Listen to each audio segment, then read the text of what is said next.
అండి. ఇవాళ ఇడ్లీ కారం పొడి చేయబోతున్నాను నేను. దానికి కావాల్సిన పదార్థాలు శనగపప్పు, మినపప్పు, ధనియాలు, ఈ వెల్లుల్లి, ఎండుమిర్చి. ఇప్పుడు స్టవ్ ఆన్ చేసుకుంటున్నా. ఇవన్నీ కళాయి వేడెక్కింది, ఆయిల్ పోసుకుంటున్నాను.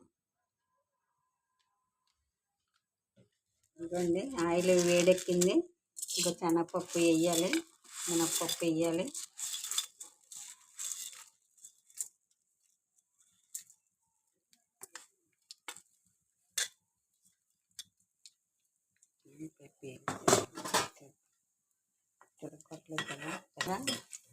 ఈ పప్పు వేగాలి, రెండు పప్పులు బాగా వేగాలి. అవి వేగాక ఇవ్వండి వేగిపోయండి, తీసి పక్కన పెట్టుకోవాలండి. ఇవి పక్కన పెట్టుకొని అప్పుడు ఇంకా ఎండుమిర్చి, ధనియాలు, జీలకర్ర వేయించుకోవాలి. ఇప్పుడు ధనియాలు వేసుకోవాలండి. ధనియాల తర్వాత ఎండుమిర్చి వేసుకోవాలండి. ఇవి బాగా వేసుకోవాలండి.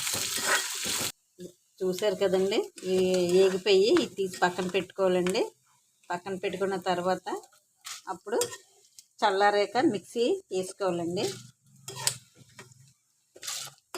మా ఛానల్ వేగిపోయిన తీసాం కదండి, చల్లారాక అప్పుడు మిక్సీ పెట్టుకోవాలండి. ఇంకోండి వేగాక చల్లారే బాగా చల్లారినట్టుగా మిక్సీ కప్పులో వేసుకోవాలి. అన్నీ మిక్సీ కప్పులో వేసుకున్నాక సాల్ట్ వేసుకోవాలి తగినంత.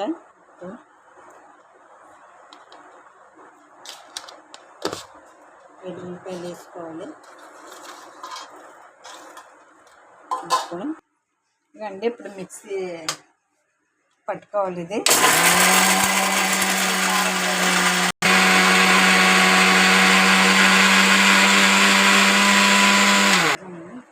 కారపొడి అయిపోయిందండి.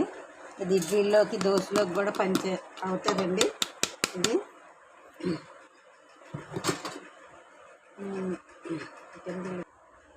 ఇడ్లీ కారపొడి రెడీ అయిపోయిందండి. ఇడ్లీకి, దోశలకు కూడా బాగుంటుంది. మా ఛానల్ అండి చూస్తున్నారు కానీ మీరు సబ్స్క్రైబ్ చేయట్లేదు. సబ్స్క్రైబ్ చెయ్యండి.